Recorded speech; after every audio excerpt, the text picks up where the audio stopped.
Thank you so much, Tamisha, for the generous introduction. It's been great getting to know you over the last several months here, and I'm looking forward to continuing to see your research develop and the surely important impact you'll have on the Academy. And thanks to the organizers of this event, I'm looking forward to learning from the other speakers and particularly to the Black Public Womanist Theology panel this afternoon. I'm a bit intimidated, though I think there's so many other of the panelists are both preachers and scholars at once, both conversant in the world of the Academy and outstanding speakers. And I am only a modest scholar. I prefer books to people. And I prefer reading in libraries to performing on a stage. But I'm looking forward to trying to be a goose among ducks here and see what I can do. What I'd like to talk about today is the style of Black public theology, using Martin Luther King as an example, certainly a flawed example, but an example nonetheless that I think can teach us some of the virtues of Black public theology at its best. And I'd like to do this keeping in mind two considerations.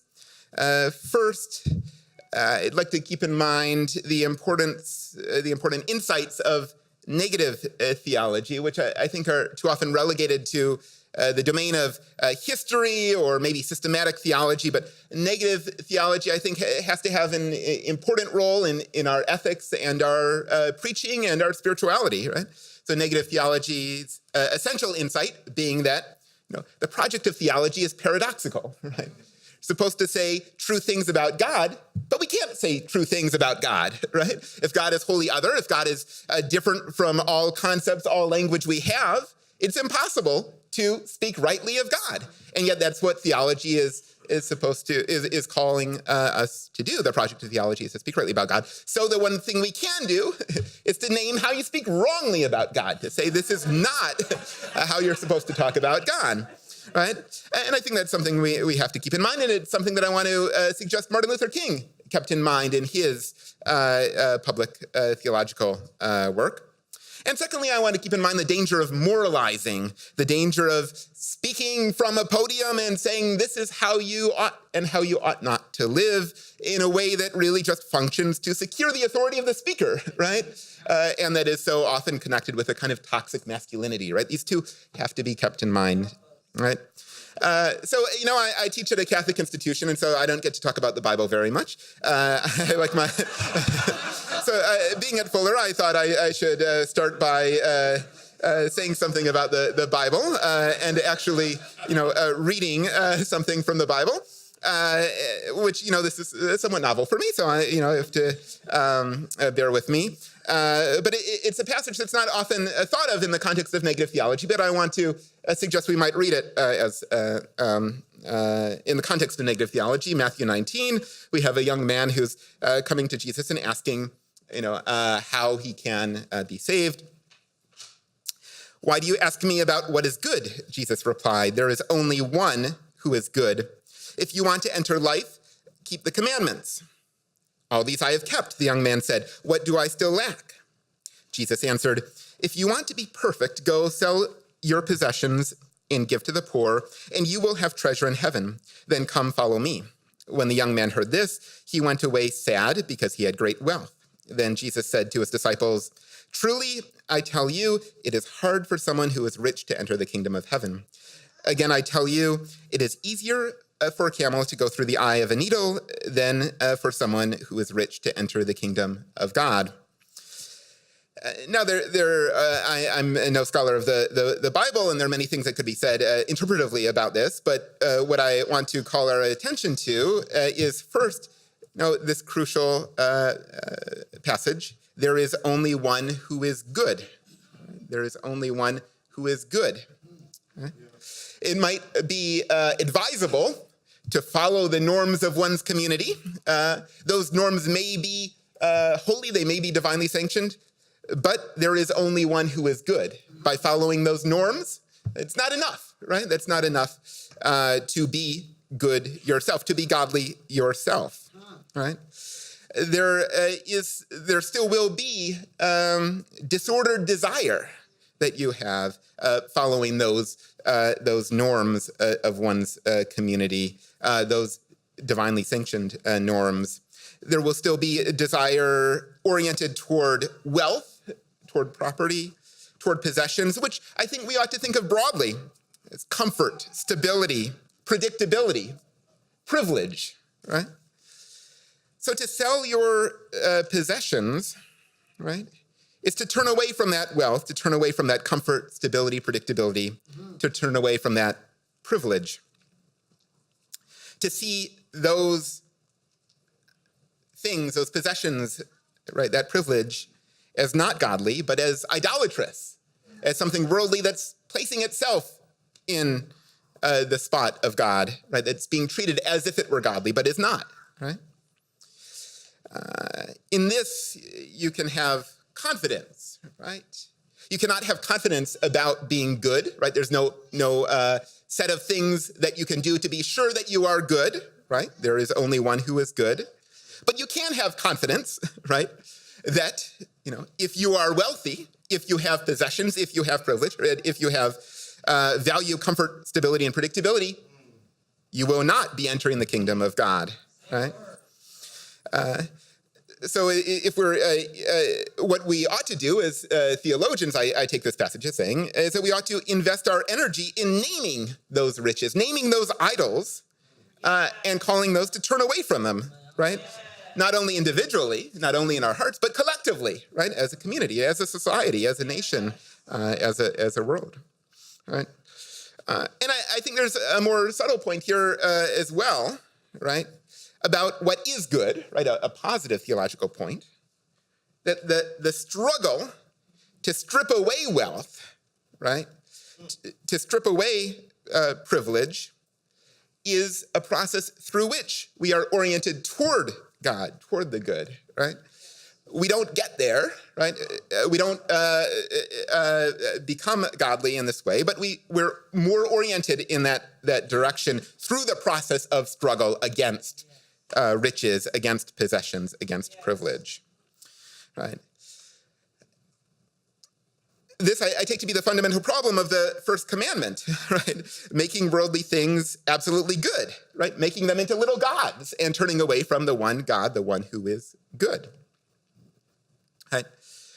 And when we talk about wealth and possessions, we can talk about it in terms of financial capital, in terms of how much money one has in one's bank account, or how many camels or horses one has, or whatever the context was at the time.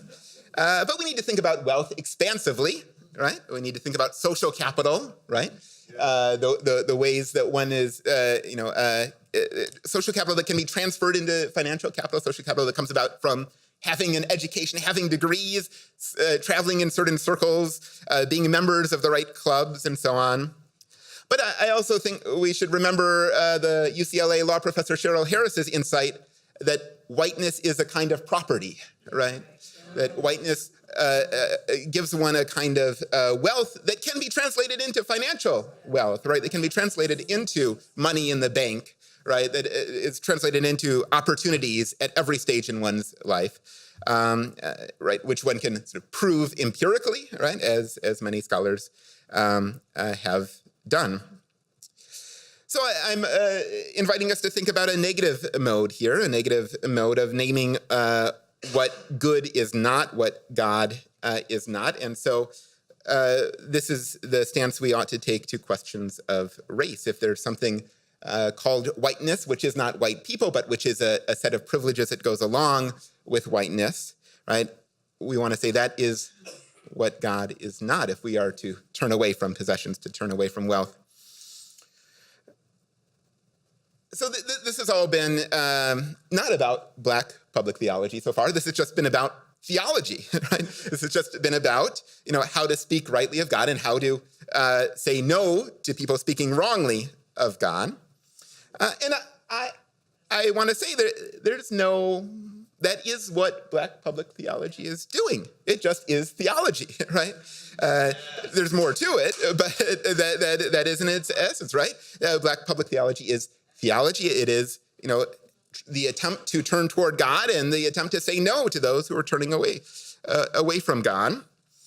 But there's also something important, specifically important, that we ought to mark about Black public theology, in that, in the context where we are today, here in the United States of America, the problem of race and the problem of anti-Blackness has a certain preeminence, a certain importance that is qualitatively greater than many other sort of social ills, which all are important, all deserve to be treated. But there is something special about the problem of anti-Blackness as it's baked into the national fabric of America, as it's gone unrecognized for so long, for so many decades. So Black public theology as a style of engagement that's focused on a problem of preeminent importance, is not just, theology as such. It's a better kind of theology. It's a theology that's focused on the right questions, focused on the right idols, right? If that's what theology is supposed to do. It also comes with special resources and a distinctive tradition, right? A tradition of folks who've been reflecting from the experience of the Black community on what God is not, right? Trying to orient lives toward what God is.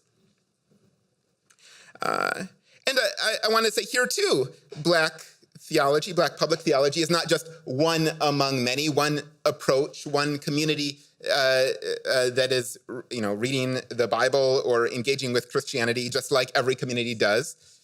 But if the project of theology, right, is preeminently to name idols, right? That's the thing we can do right. That's the thing we can have confidence in, to name idols, right? That Black theology has been determined by its experience formed in context of domination, articulated as a means of struggle, right? That is a particularly privileged tradition for naming idolatry, right? Because that's the context in which Black theology has always been happening. It's being in a context of domination where you can name that's domination that's happening, right? That's a system of idolatry that's distracting our attention from God, and a struggle against that, which is a turning toward the good. Right? So I want to take Martin Luther King as a representative of this tradition of Black public theology. But I don't want to do this too quickly. I was at an event yesterday where Jackie Rivers was talking, and a sociologist in Boston who dwelled and called us to dwell on Martin Luther King's flaws, right, which are too often named and then passed over. But just as we think of Jefferson as a slave owner, and we have to dwell on that, and we think of Woodrow Wilson as a racist, and we have to dwell on that, right? When we're thinking of Martin Luther King, we have to think of his misogyny, right? We have to think of his adultery, right? We have to think of the leadership style that privileged a kind of masculinity, all mixed together with his toxic masculinity. Yeah. And we have to dwell with that, right? And read King, in that light. But we also have to think of, have to think of King as a theologian, because he's been denied this privilege, right, in so many cases, right? When you go to the Martin Luther King Monument in Washington, they have many nice words about King that are displayed there. But there are a few words you'll miss. You won't find any Jesus. You won't find any sin. You won't find any law. You won't find any God. You'll find a lot of peace and love, which is nice and fine and so on. But it seems like if we're praising a great American preacher, right, we need to name him and celebrate him, right, as that, right? There's also no mention of Blackness, right? The specificity of his Black Christian experience is gone, right? Race is only mentioned as something to be transcended, something that King helps us to transcend, right? To recover king, we need to recover a king who is a Black Christian, right? And that's where the power lies, right? That's repressed is an indication that there's power there, right? That we should tap. So what I'd like to do is just name 3 key concepts for a king as a Black Christian thinker: law, love, and hope. And for each of these, I want to try and suggest that King defines them in the negative, right? He says what God's law is not. He says what love is not. He says what hope is not. And when he is talking about what they are, right, rather than giving a definition, a concept, right, he suggests that you can be oriented toward them through struggle against idolatry, right? At least that's what I want to suggest, right? Through the process of struggle against segregation, against forms of oppression, against economic exploitation, that's when you can turn toward loving better, turn toward following God's law better, turn toward hoping better. So to start with a concept which is so conspicuously absent and yet so conspicuously important for King, God's law, right? We might, I started thinking about this when I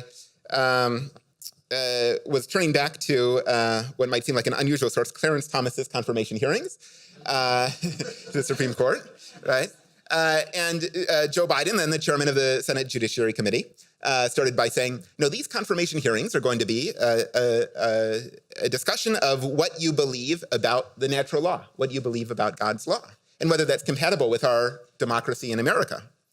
And Clarence Thomas started his opening statement by saying, no, I do believe in God's law, higher law, natural law.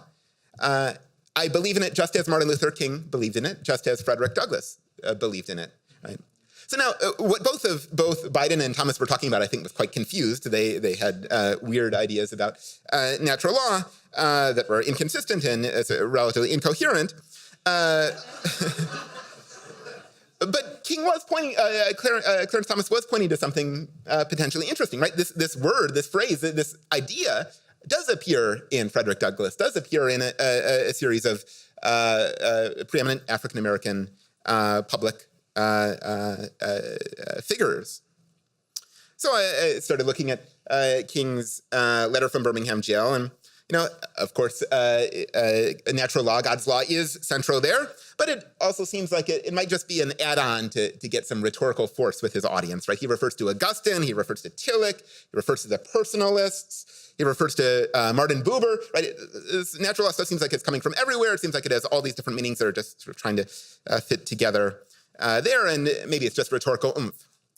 But then I started reading a bit more deeply in King's papers, even from his school days, right? Even when he was still at Boston University, he was traveling around the country preaching, even before he was a PhD. And in those sermons where he was taking his formation in the Black church of his father to different audiences, he would talk about God's law. He would talk about natural law.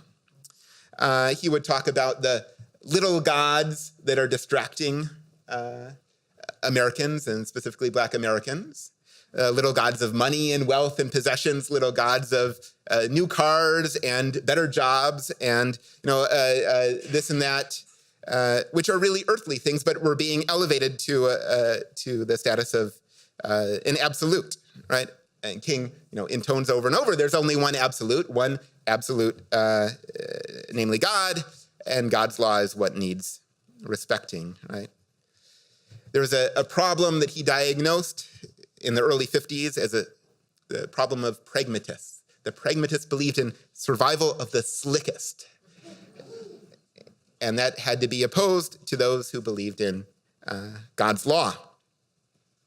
Note again, there's not a lot of content here in God's law, right?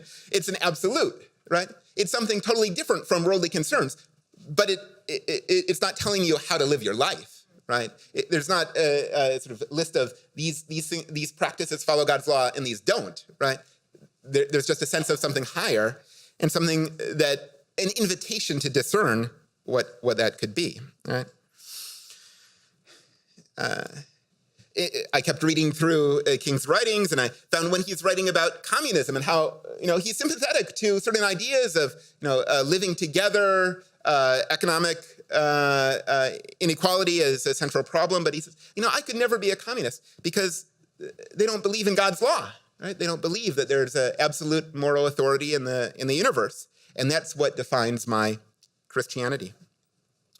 Then I looked at King's address at Montgomery, opening the bus boycott when he was chosen to speak to a crowd. He was used to writing out his sermons over the week, but this time he only had 20 minutes. He couldn't write his sermons. He had to sort of synthesize his ideas in the instant as he was traveling to the mass meeting. And again, he invokes there God's law, the laws of segregation run against God's law. We know that, right? We, at this mass meeting, right, realize that there is a higher law than the laws of segregation to which we are faithful, so this law of segregation is no law at all. In 1960, King goes on television on NBC to debate the segregationist newspaper editor James Kilpatrick, nationally televised debate. Again, Kilpatrick is saying, religion is something that you need to keep in your heart, right? You can believe whatever you want, but just keep it to yourself. When we're living together, we need to respect private property. We need to have respect the laws of the nation. And King says, no, there's a higher law than that, right? That we're all called to recognize and respect. But it was 1960 and times were starting to change, right? The American public was becoming less receptive to the idea of a higher law as a sort of consensus moral vision, right? And those around King were becoming less open to it. The Student Nonviolent Coordinating Committee was meeting at the time of the debate. There were several of the people watching King on television walked away. They were disgusted. It seemed like King was losing because he was invoking this mysterious thing of a higher law or God's law, right? Or even people who wrote letters to him suggesting ways that he could make his argument better because this God's law language wasn't working. But King stuck to it, right? He added new dimensions to it as the years went by, as the 1960s went on. As he started talking to more multiracial, secular audiences, it was no longer in the forefront of his vocabulary, but it was still there, this invocation of a higher law or God's law. King was indeed part of a longer tradition of theorists, black political theorists of God's law. Frederick Douglass famously invokes God's law against slavery. But Anna Julia Cooper as well, the Episcopal grandmother of black feminism, who lived to be more than 100, who got her PhD at the age of 65 from the Sorbonne, writing in French on the Haitian Revolution.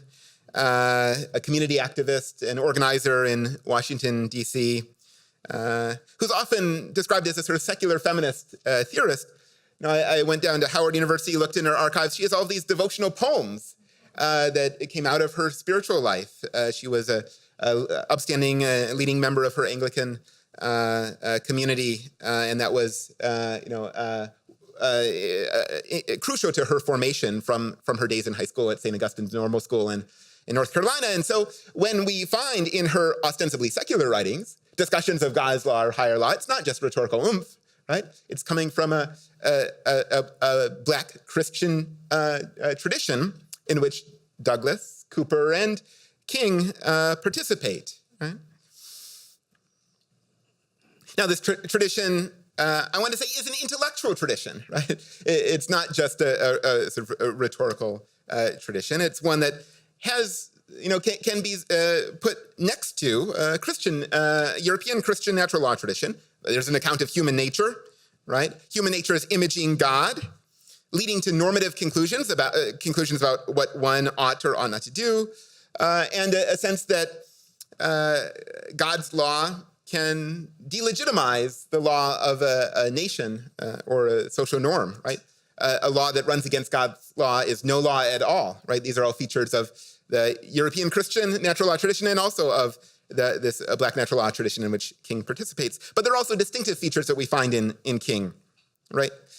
In the European natural law tradition, as it's most often articulated, following Aquinas and Augustine, reason is preeminent. Reason is a way that God is imaged in the human, and through reflection on reason, we can come to normative conclusions. But in the Black natural law tradition, and in King in particular, since we're sort of dwelling on King here, the human is not just a reasoning creature, also an affective, an emotional creature. Reason and emotion are both characteristic of the human. They're both ways in which the human images the divine.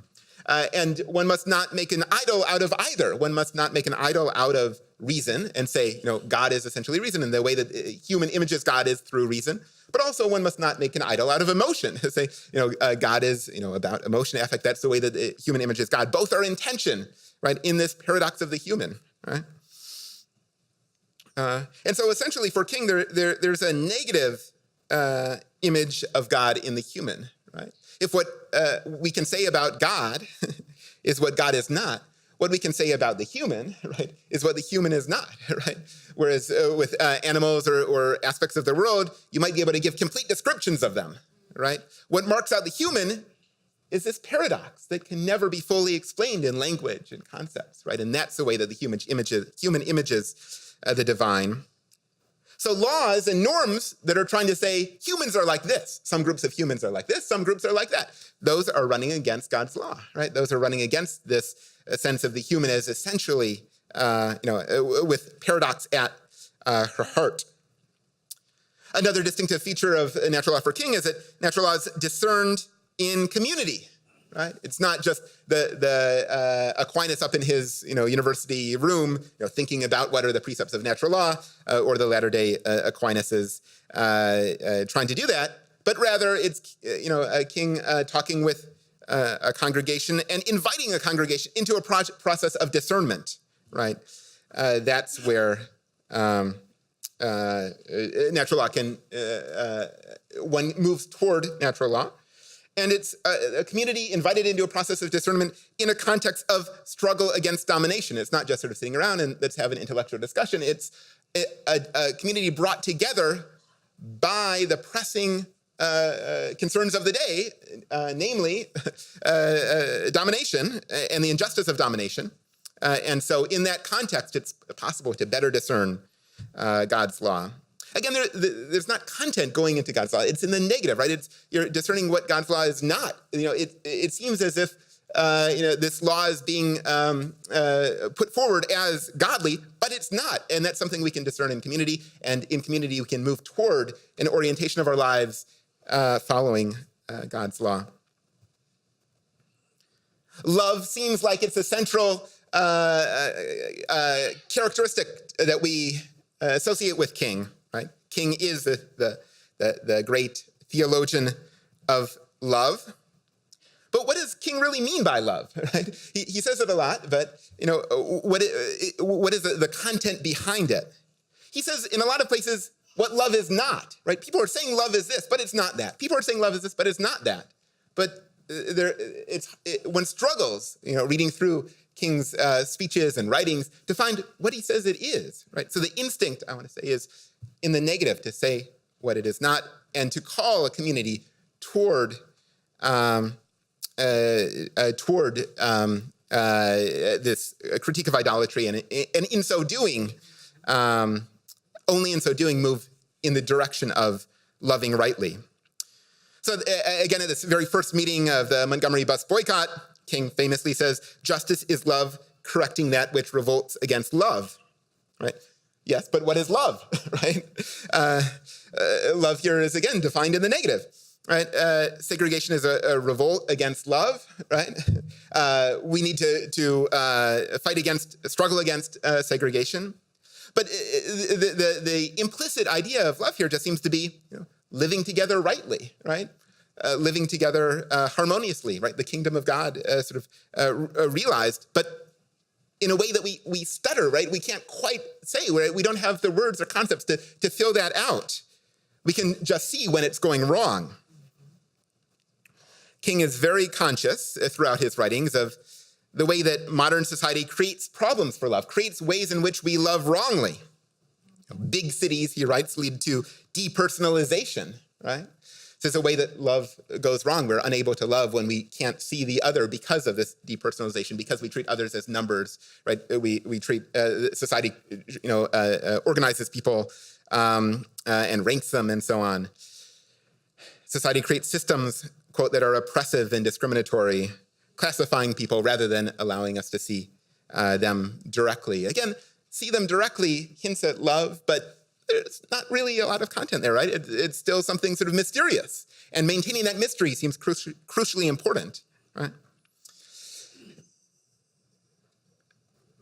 From his student days, King writes that, to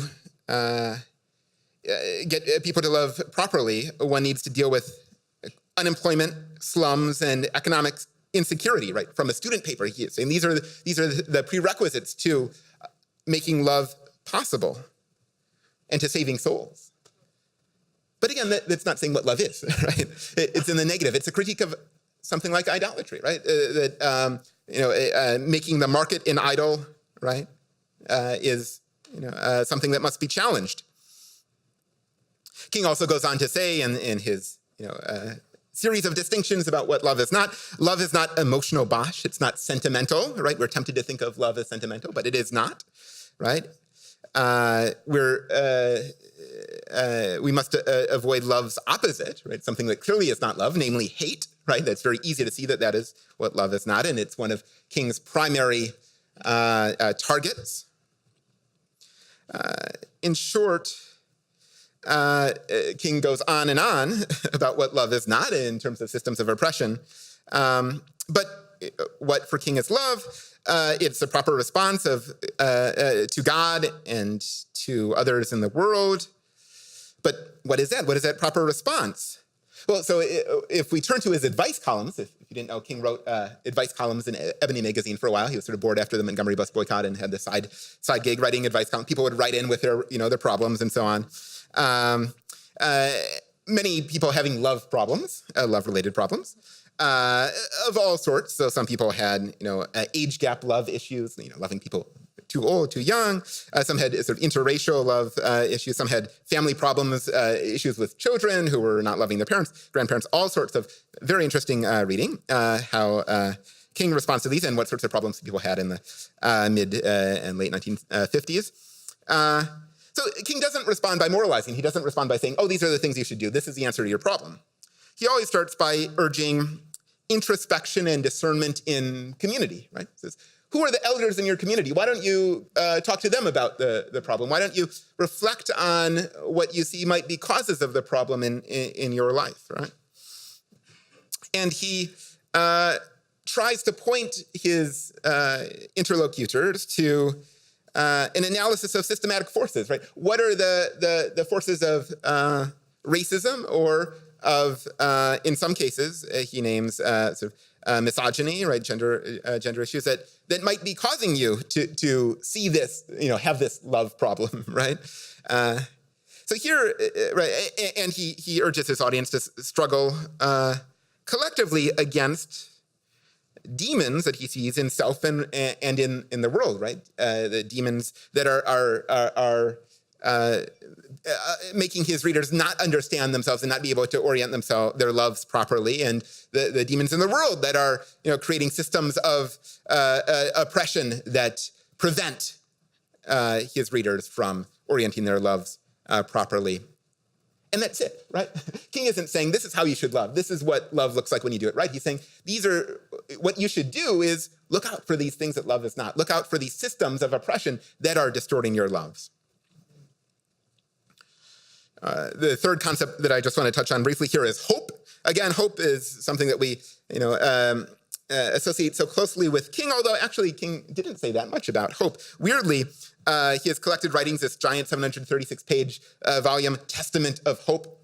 Hardly mentions hope at all. It's only in a few places. There's one chapter in it called called Testament of Hope. It actually wasn't named that by King. It doesn't talk about hope at all. It was named that by an editor of a magazine that King was writing for. So that's just to say that hope is not the central theme of King's writings, but as King was nearing the end of his life in 1967, he begins giving a sermon on hope called The Meaning of Hope, curiously not collected in the volume Testament of Hope, where what King does is say, here are the ways that hope goes wrong. Here are things that look like hope, but they're not really hope. Here are cautions that you have to keep in mind when thinking about hope. You need to be cautious about magic hope or optimism, right? Thinking that, quote, tomorrow will automatically be better, right? That's the kind of hope that you need to reject. You need to be worried about a kind of hope that is totally outside the world, that has no footprint in this world, that causes you to close your eyes to what's happening around you and only look at the wholly other. That's also a false kind of hope, all right? So it's something in between these two, right? In between optimism and this wholly other. But what could that be? What is this sort of positive content there? Well, you might think it's like desiring certain things in a certain direction, but King is very careful here to say that hope shouldn't be confused with desire. He says, quote, desire has an I quality. Hope has a we quality, right? Desire without hope reverses morality, right? It makes the ugly beautiful and the beautiful ugly, he says, the true false and the false true, the good evil and the evil good, right? Hope is somehow orienting us toward the good, the beautiful, and the true beyond desires that we would have outside of a moral absolute, right? Those desires are false, right? Something we can move toward the true when we hope properly. But again, what is this hope, right? He's not giving us what it is. And there's something frustrating about that, but also inviting, right? Inviting of collective discernment. And when he's preaching, I think he's making that invitation, right? He's saying that hope is something that is developed collectively. It's a virtue, developed in community, right? As a community struggles against domination. It's not something that you can come up with in a scholar's office or even in a pastor's sermon, right? You say, this is what hope is, now do it, right? Rather, it's something that has to happen as a community is suffering together and responding to that suffering, right? So in sum, for King, public theology has, crucially, this negative moment, critique of idolatry, or what we might call ideology, right? The ideas of the wealthy and the powerful. And if it has a positive moment, right? If public theology has a positive moment, it's one that comes about through struggle against domination. Now, I think there's a decline in the style of Black public theology that King represents, a decline in this emphasis on the negative, right? And there are historical reasons that we could go into later about this, just in terms of the rise of more pragmatic politics, the rise of electoral politics in Black public life. Paradoxically, the end of segregation, which eliminates spaces where Black intellectual thought could happen in a really vibrant way, and also takes away Black elites and places them in historically white spaces, and so detaches a class that fancies itself intellectuals from the Black community, right? These are sort of arguments that one could have. One could frame this in different ways, but there's a sense of decline, I want to say. And when I was first doing this, I got sort of sad. It seems like what was once a robust tradition, once the best of Black public theology, was going away, and will it ever come back? But then I started thinking more about it with the help of colleagues and further reflection, and started, thinking about how we might read Black Lives Matter as a project of Black public theology. Now, this might seem paradoxical because Black Lives Matter is often framed as a secular movement, an unchurched civil rights movement, as Emma Green's piece in The Atlantic put it. But if one looks at the language that circulates around the movement for Black lives, one sees all sorts of religious and spiritual language, whether it's spirit or love or dignity, right? The platform of the movement for Black Lives opens with an affirmation of Black humanity and dignity, right? So what I take to be, a principal task of Black public theology today is to fill in some of that theological background that goes with a phrase like Black humanity and dignity, right? There's a tradition of a Black political theological reflection on dignity, right? Coming from all sorts of sources and directions that I think helps us see what dignity is not, right? That helps us critique the idolatries around dignity, whether they're seeing dignity as a gendered concept, whether they're seeing dignity as a sort of hierarchy of rank, whether they're seeing dignity as something attributed to each person by virtue of some specific characteristic of their humanity that seems like another idolatry of dignity. So Black public theology could help us reject these idolatries of dignity, but also could help us name dignity as something achieved through struggle against domination, which I think is a way that the language circulates in the movement for Black Lives already, right? Dignity is naming what's achieved through struggle, right? And how do we fit that? How can we provide theological languages about idolatry, about negative theology, and about turning toward God and the good that can complement that organic language that's bubbling up at the ground level. So humility, is that what I'm urging for Black public theology? Yes. Humility when we speak of God, certainly. But also, no, right? We need to be bold when we speak of the devil. We need to be bold when we speak of idols, of the evils of wealth, power, and privilege. Thanks.